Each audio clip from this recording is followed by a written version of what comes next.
Oi, gente, eu sou a Renata Figueiredo, eu sou atriz do grupo Chama Teatro, sou contadora de histórias e sou taróloga também.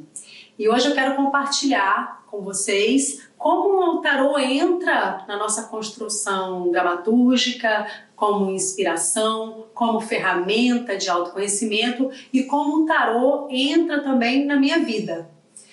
Bem, para começar, não sei, para quem não conhece o tarô ele é um livro de páginas soltas.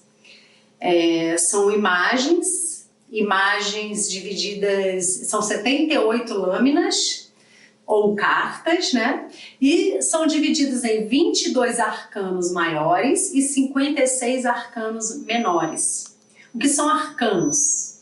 Arcanos são mistérios, são imagens que vão refletir como nós estamos, vão refletir sentimentos que às vezes a gente não reconheceria se não as olhasse. Então o tarô ele é um oráculo que nos ajuda a nos movimentar nesse mundo terra onde a gente nunca sabe o que vai nos acontecer. A vida é uma sequência de histórias. A gente nunca sabe como a nossa história vai terminar. Então é muito interessante um oráculo como o tarô, que vai propor um simulacro do mundo, dentro daquele princípio hermético de o que está acima está abaixo. Então, quando a gente consulta um oráculo, é como se a gente fizesse uma imitação do mundo e que através de imagens a gente possa ver como as coisas podem se movimentar também num macrocosmo.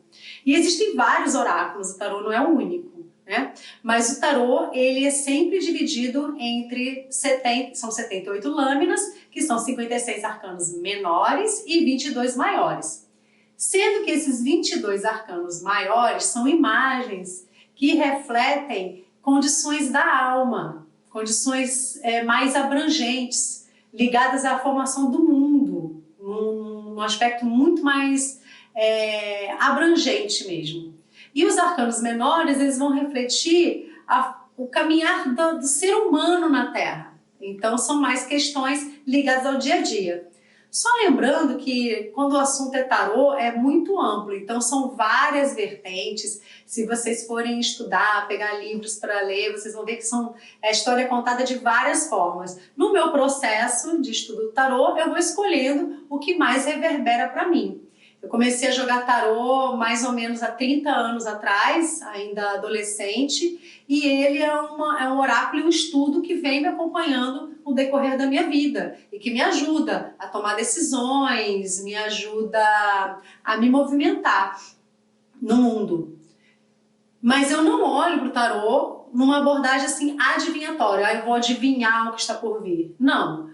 O meu trabalho com tarô é no sentido do autoconhecimento. E é justamente essa prática que vai se unir com a prática do teatro, da construção dramatúrgica que a gente faz no grupo Chama Teatro.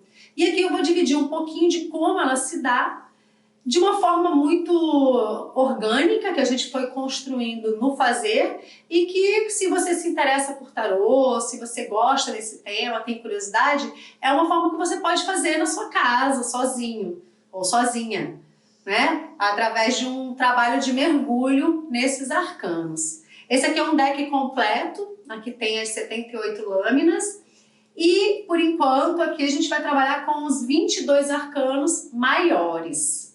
Certo? Dentro do Chama Teatro, nossos espetáculos, eles são quase todos, eu diria assim, atualmente todos, são construções nossas, dramaturgia própria.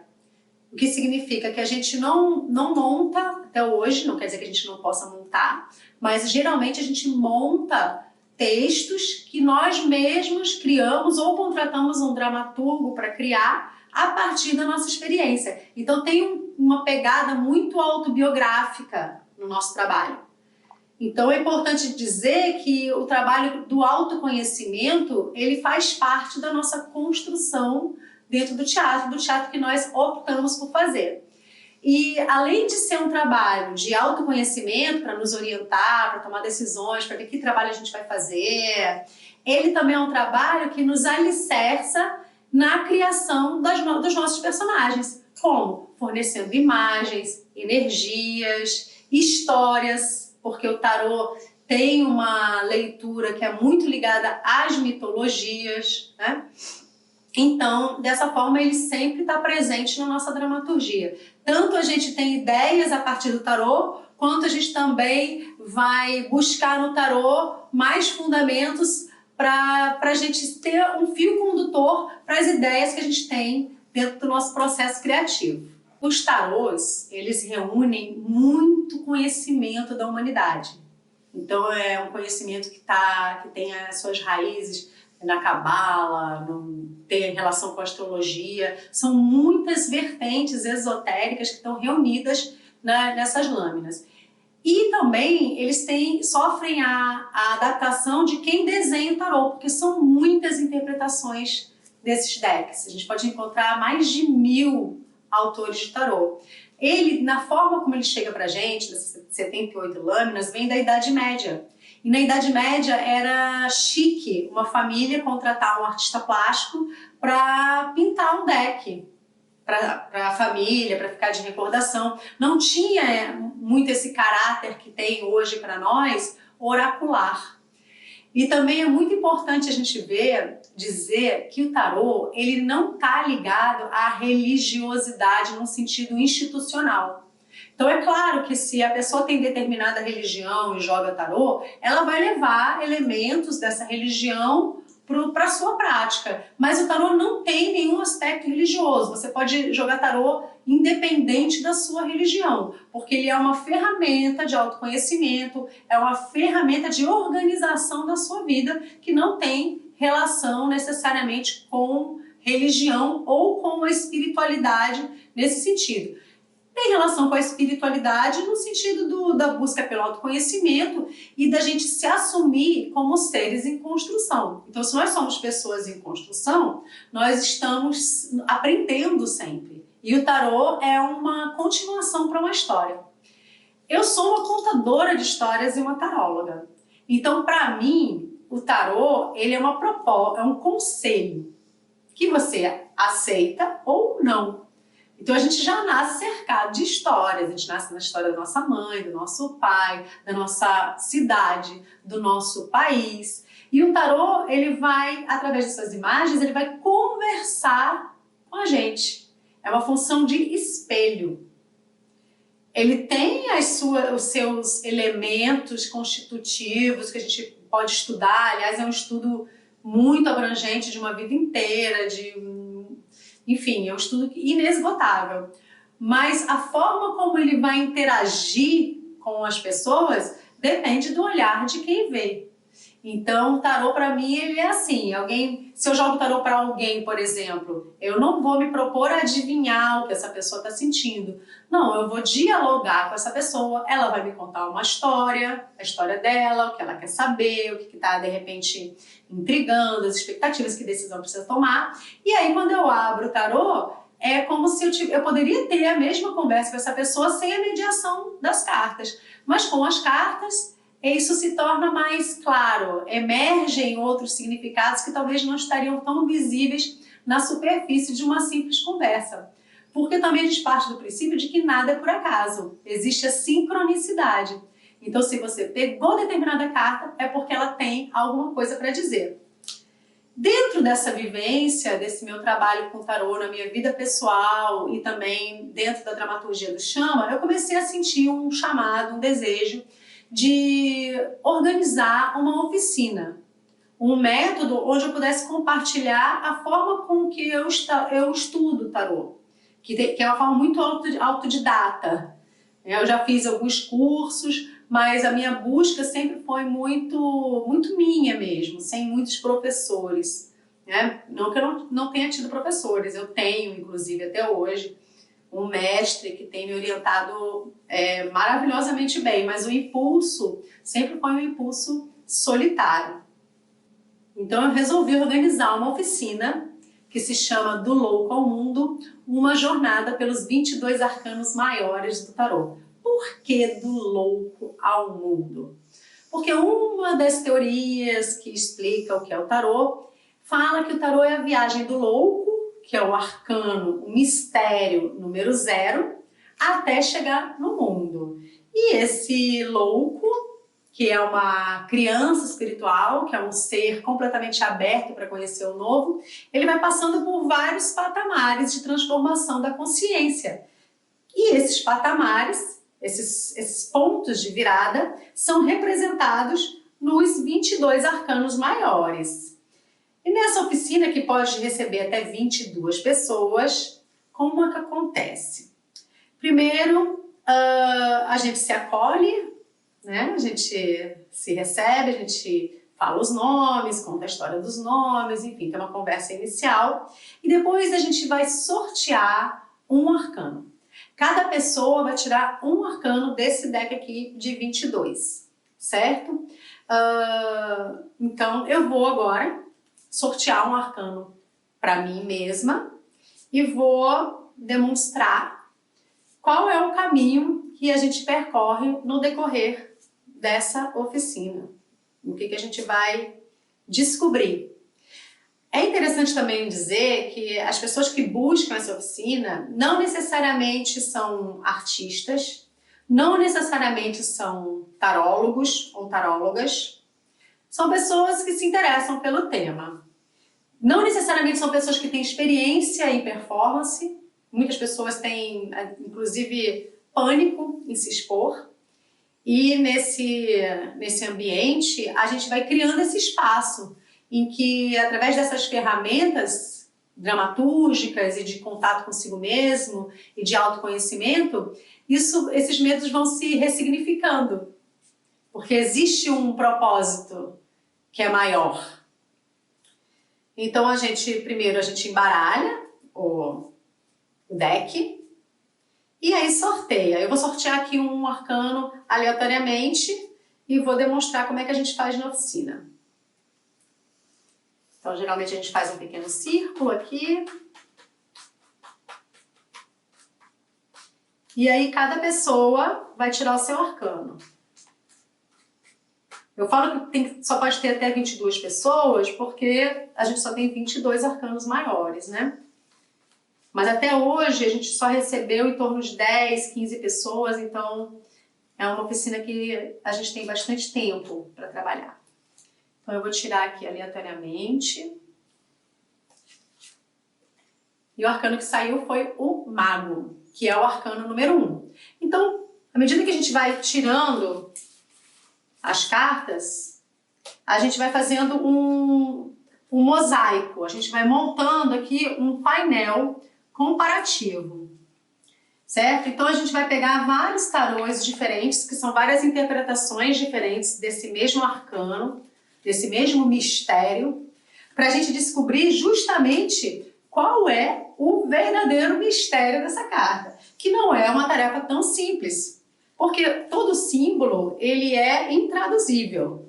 Quando o símbolo é traduzido, ele deixa de ser um símbolo, porque o símbolo ele é multifacetado.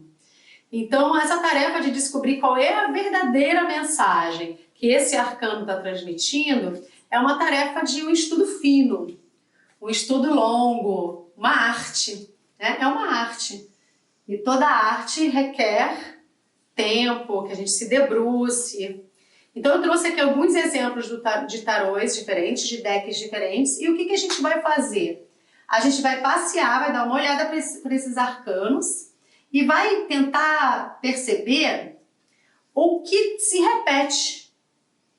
Porque é no que se repete que provavelmente vai estar a verdade. E geralmente na oficina aparecem muito mais decks, porque os participantes também, os que já jogam tarô, trazem mais decks diferentes. Então aqui eu tenho o tarô mitológico, que é um tarô bem famoso, que aparece aqui é o deus Hermes, né? E ele, se a gente perceber, ele tem uma das mãos para baixo e outra para cima, e na frente dele tem algumas ferramentas, né? Que são as ferramentas de trabalho dele. Aqui é um outro deck, que é um tarô de Crowley, e a gente vê que ele está mais ou menos na mesma posição que o mago do tarô mitológico, com uma das mãos para cima, outra para baixo, que na frente dele também tem Ao redor dele, na verdade, tem os instrumentos com os quais ele trabalha. E aqui o tarô de Marselli, que é também muito famoso, é um tarô bastante conhecido. E também ele está com uma das mãos para baixo, outra para cima, ele tem uma ferramenta, uma varinha de condão aqui, e mais uma vez na frente dele, as ferramentas que ele trabalha. E esse aqui, que é um tarô muito antigo, eu acho que é um tarô egípcio, eu realmente não sei qual é exatamente que tarô é esse, mas ele também tem esses elementos, uma mesinha com ferramentas, uma das mãos para baixo, outra para cima, e tem aqui a varinha na mão dele, que é uma varinha de fazer mágica, porque ele é um mágico, né? O mago, ele é um mágico. Então, o primeiro trabalho que a gente faz é esse, de fazer um estudo comparativo, de olhar as imagens, dar uma lida nessas imagens, no sentido de se perceber os detalhes dessa imagem, o que elas estão trazendo. E a gente tem uma longa conversa sobre como esse arcano conversa com a vida das pessoas. Então, como esse arcano está conversando com a minha vida aqui e agora? Bem, ele é um mago, ele é um mágico que tem o poder de transformar os elementos da natureza. Só que tanto ele vai ser, quanto mais ele estiver integrado a essa natureza, tanto mais benéfica será a mágica que ele vai fazer. Porque ele vai estar comprometido com o balance, com o equilíbrio perfeito das coisas. Então é uma carta que tem muito a ver com o trabalho. Por exemplo, o fato de eu estar aqui trabalhando, de eu estar gravando essa oficina, de eu estar construindo uma experiência que é nova, porque essa oficina que eu faço de tarô, ela é uma experiência nova e que estava sendo realizada presencialmente, e agora, diante do quadro que a gente está vivendo, da pandemia, estou adaptando essa oficina para um meio virtual. Então é algo novo, é um trabalho que eu estou desenvolvendo. Eu tenho as minhas ferramentas. Quais são as minhas ferramentas? É o conhecimento que eu tenho de tarô, é a minha prática, é o que eu já fiz até hoje, né? E eu tenho a minha mágica, que é tentando dar uma forma a isso para que a minha comunicação chegue até o máximo de número de pessoas possível. Então é um arcano que tem muito a ver com esse meu momento agora, dialoga muito, e não é à toa que ela saiu agora por acaso, né? Um mago, é uma forma de mágica que a gente está fazendo. Além de tudo, eu vou ser filmada e vou aparecer em outros lugares que é onde eu não estou. Que é aspecto mais mágico da contemporaneidade do que esse poder de onipresença, que é estar em vários lugares ao mesmo tempo, um poder que só era dado a Deus. E, no entanto, a gente vai imitando Deus, e aí a gente consegue um pouquinho, né, desses poderes, que é estar em vários lugares onde a gente realmente, fisicamente, não estaria se não fosse a tecnologia. Porque é um arcano que também se relaciona muito com a tecnologia. Ou seja, ele tem os elementos na frente dele. Ele tem a água, a terra, o fogo e o ar. E ele sabe mexer nisso. E o que ele vai fazer? Depende da vontade, do comprometimento, da ética, do quanto ele vai estar integrado à sua missão. Então esse é o primeiro momento, a gente conversa muito, todas as pessoas, eu sinto que na oficina é sempre um encontro mesmo nesse momento, porque as coisas que a gente fala reverberam de verdade nas vidas das pessoas. Isso é uma coisa que você pode fazer em casa, se você tiver, mesmo que você não tenha os decks de tarô, você pode pesquisar na internet, você pode até sortear pela internet, pelos sites que se propõem a isso. Então você pode sortear o seu deck e fazer o estudo comparativo todo online, mesmo se você não tiver nenhum baralho em casa. Só que na oficina essa mandala fica bem grande, porque tem mais pessoas e mais decks, então a gente forma assim um mosaico bem colorido e bem interessante de ver.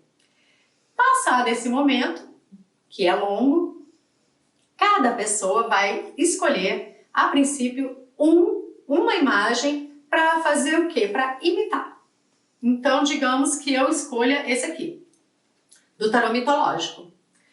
E a proposta que eu faço é imitar mesmo, assim, onde ele está com a mão, como é que é o dedo. Ah, um dedo é assim, apontadinho para cima, então vamos fazer o dedo igual. Esse aqui é para baixo, vamos buscar energia. A cabeça está caída para o lado, como é que está a expressão dele? Então a gente vai buscando mimetizar essa carta. Depois a gente busca, que fixou alguma imagem desse arcano, a gente vai buscar outro. Ah, vamos buscar esse aqui, esse aqui. Esse aqui ele tá com a mão um pouquinho dobrada, com essa mão dobrada, o outro ele segura já uma varinha, ele já olha para o outro lado, né? Então a gente vai buscando fazer uma foto com o corpo dessas imagens, de forma que eu consiga passar de uma para outra. Digamos que eu estou aqui, eu venho para cá, eu venho para cá. Isso já me sugere uma dança, só ligada à forma. E se a gente pensar no elemento que esse arcano está movimentando, né, a gente vai pensar assim, mas como será o ritmo desse mago? Ele é um mágico, né? Então ele tem uma energia que é ascendente, uma energia que liga o céu à terra. Como é que esse fluxo de energia passeia por esse mago? Claro que nada disso é uma verdade absoluta, é um trabalho de imaginação. É como se esse arcano fosse conversando não só com a mente das pessoas, mas com o corpo todo, de uma forma integrada, o corpo e a mente. Depois que a gente faz esse estudo, essa brincadeira, a gente cria uma dança, a gente vai mudando o ritmo, e se esse mago for lento, e se esse mago for rápido, e se esse mago, de repente, trabalhar no desequilíbrio, e a gente vai sentindo como é que essas imagens arquetípicas vão dialogando com o nosso corpo.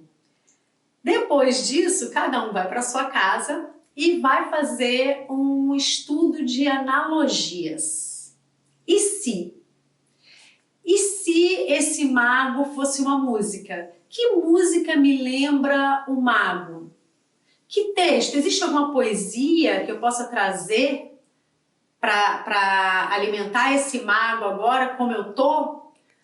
Eu me lembrei de um texto. Aqui tem uma música. Então a gente vai no terceiro encontro, no terceiro dia, a gente se encontra já com muitas propostas de música, a gente faz uma playlist, a gente escuta essas músicas, a gente compõe textos e vai a viagem afora.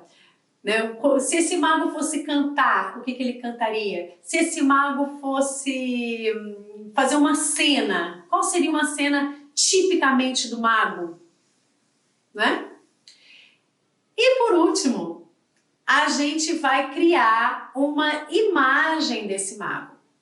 A princípio é uma imagem estática, uma foto, né?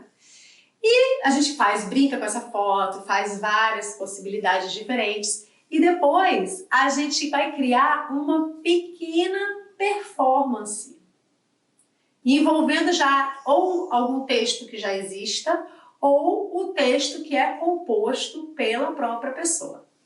E é claro que esse processo dentro de uma oficina ele é mais estendido e dentro do nosso trabalho ele é mais aprofundado e mais estendido ainda. Então a gente já teve muitas experiências do tarô entrar no nosso trabalho como inspiração e também como estruturação dramatúrgica.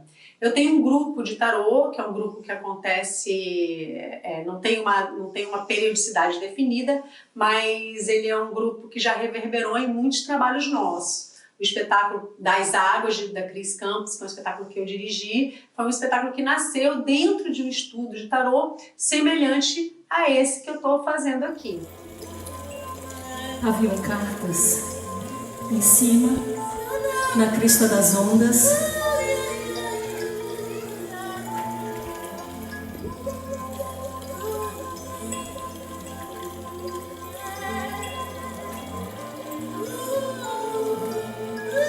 o sacerdote pedindo para mergulhar em si. E como são imagens muito fortes, é normal que a gente sonhe com essas imagens. E esses sonhos nos motivam. Nós somos um grupo de teatro que leva o sonho muito a sério. Para nós o sonho não é uma abstração. Para nós o sonho é uma matéria-prima. Então, quando a gente sonha com uma imagem que é muito forte, a gente vai atrás de estruturar, de trazer ela para a terra, para a nossa criação. E Das Águas foi assim, veio de um sonho da Cris, depois de um encontro de tarô, e a gente começou a estruturar essa dramaturgia do show. Eu faço a direção do show e também colaborei muito com a construção dramatúrgica. E a gente estruturou a partir dos arcanos de tarô, no caso da Cris, os arcanos menores, que a gente foi comparando os elementos da natureza, água, terra, fogo e ar, que são os que vêm nos naipes dos arcanos menores, às etapas do espetáculo que ela fez. A Gisele Vasconcelos fez a oficina de tarô e ela sorteou a carta da Torre, que é uma carta que é muito ligada a uma destruição que renova, a destruição de algo que tem que acabar. E ela tirou esse arcano e a partir desse arcano ela começou a garimpar as sementes do espetáculo A Vagabunda, que está em processo, já foi até mostrado a primeira parte. Como força para partir, uma carta me alertou. Mulheres que da torre precisaram se jogar. Então isso é uma linha na qual ela se orienta para construir a história dessa mulher, dessa vagabunda que vai destruir padrões da sociedade que tornam enfim, tentam enquadrar a mulher numa categoria inferior aos homens. Então é um padrão a ser destruído, é uma torre a ser quebrada. E através dessa analogia, ela vai construindo e dando força para essa personagem. As Três Fiandeiras, que é um espetáculo que a gente montou em 2015, que está no nosso repertório até hoje, ele surgiu de um desejo de construir um espetáculo novo. Eu tive um sonho, e nesse sonho eu estava fazendo uma celebração, uma coisa coletiva, e eram mulheres só em cena. E depois eu sonhei com uma música inteirinha que falava das três moiras, que estão retratadas no tarô mitológico na Roda da Fortuna. E a gente leva a sério isso aí, nos estruturou para criar as Três Fiandeiras, que é um espetáculo que, além desse arcano, vai mostrar vários outros arquétipos também que estão retratados nos arcanos maiores do tarô. Mas ela sabia que lá no fundo do mar havia três mulheres sábias que passavam toda a eternidade a fiar. Uma fiava, a outra media e a outra cortava. Eram as três moiras. Elas é que teciam a vida e a morte, davam pontos nos destinos e nós no curso do tempo. Elas saberiam com certeza se Ribamar estava vivo ou não. Eu gostaria de, para finalizar, é um final que na verdade pode ser um começo de uma grande viagem com um jogo que a gente pode fazer mesmo estando separados. E mesmo que a pessoa vá assistir esse vídeo muito tempo depois, né, não no ano de 2020, mas em outros anos, pelo princípio da sincronicidade, o recado que eu estou dando pode funcionar independente da época em que o vídeo seja assistido. Então a gente está em novembro, agora em novembro de 2020, um ano inesquecível, quem viveu sabe por quê. E é natural que a gente tenha vontade de saber como será ano que vem, né? 2021. Será que 2021 vai ser um ano mais tranquilo, né? E é claro que o tarô ele não vai adivinhar exatamente como vai ser o ano, mas talvez ele seja uma proposta de conduta, um apontar de caminhos, né? Quais são as tendências para 2021 que estão reverberando em nós. É claro que é um jogo muito amplo, não vai ter assim, as sutilezas se você fizer um jogo só para você, com muitas cartas que vão interagir entre si. Que é até importante perceber que esses arcanos, não só é importante a gente conhecer a história deles, mas a forma como eles conversam entre eles, né? Então, eu proponho essa reflexão, essa pergunta, como qual caminho seguir para ter um ano de 2021 de prosperidade, que é o que todo mundo quer, de saúde, de cura, que mais do que nunca é o que todo mundo quer. Então, qual é o conselho? O que nós devemos evitar? O que nós devemos alimentar? Qual seria o caminho a seguir? Então eu vou vou embaralhar, vou dividir em 3 montinhos e cada pessoa de onde estiver vai escolher ou o montinho 1, ou o montinho 2, ou o montinho 3. Aí eu vou sortear E vou fazer a leitura como ela vier agora, como ela se apresentar para mim. E que seja um caminho de reflexão. Então aqui está o 1.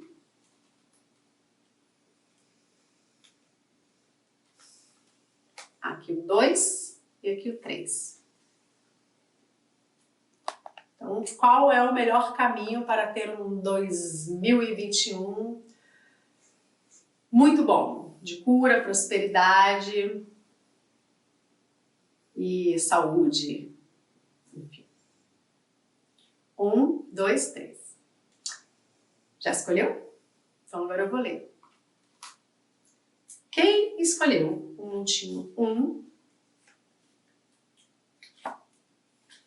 é o ano, vai ter um ano baseado, né, iluminado pelo arcano maior, a Lua. E o que a Lua vai dizer? Vai com medo, mas vai.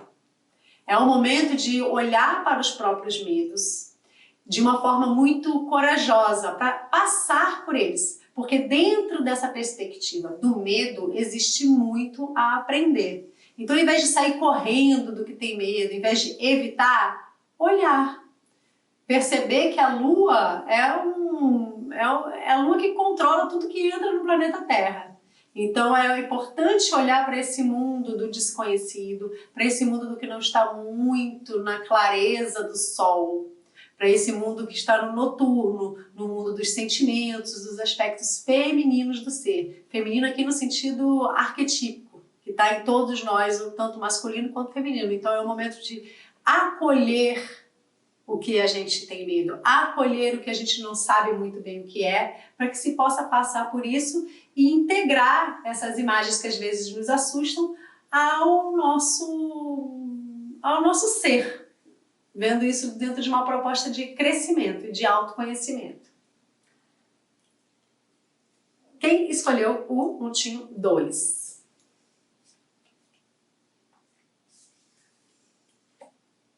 É o Hierofante.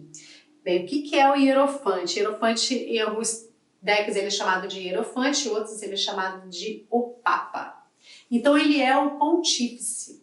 É ele, o ser humano, que faz o contato entre o que é da terra e o que é do céu, entre o que é matéria e o que é espiritual. Ele faz a ponte.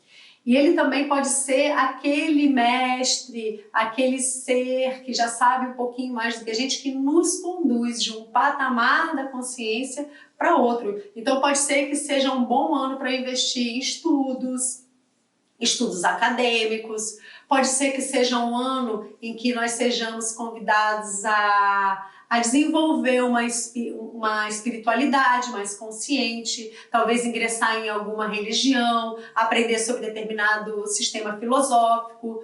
Um ano de reconhecer que existe o céu e existe a terra, existe a matéria e existe o espírito. E nós podemos trafegar entre esses padrões de consciência. E por último, quem escolheu o montinho 3? A alta sacerdotisa, que é a papisa. Bem, é um ano em que todos os aspectos ligados à intuição vão estar bem fortes. Então é um ano para que a gente não fique tentando descobrir, dar nome a tudo e ter uma experiência exclusivamente racional acerca da vida, mas de realmente acreditar que existem forças superiores, a força dos sonhos, a força da intuição, a força do que não necessariamente está no reino diurno, mas que está no mundo do que nós não sabemos ainda explicar. Então é um arcano que tem muita relação tanto com o Hierofante quanto com a Lua, né? Porque todos falam da expansão da espiritualidade. Então é um ano, em 2021, que nós tenhamos muita fé e que nós acreditemos naquelas mensagens que vierem para a gente de uma forma não muito literal. para a gente prestar atenção nos sonhos, nas intuições e também que nós tenhamos muito respeito aos conhecimentos dos nossos antepassados, para que a gente possa então nos reconstruir para seguir adiante. Então, quero agradecer, espero que essa comunicação de alguma forma inspire as pessoas que se interessam sobre esses assuntos e que também quem não tinha se interessado até agora, que de repente fique uma sementinha aí para ingressar nesse estudo que é tão amplo e é bem profundo e eu não tenho nenhuma pretensão de esgotar esse assunto assim no decorrer de uma vida. Eu creio que eu precisaria assim, de umas 10 vidas, se existirem, né? A gente não sabe se existe ou não, para aprender realmente todas as mensagens que estão contidas nesses 22 arcanos de tarô. Muito obrigada.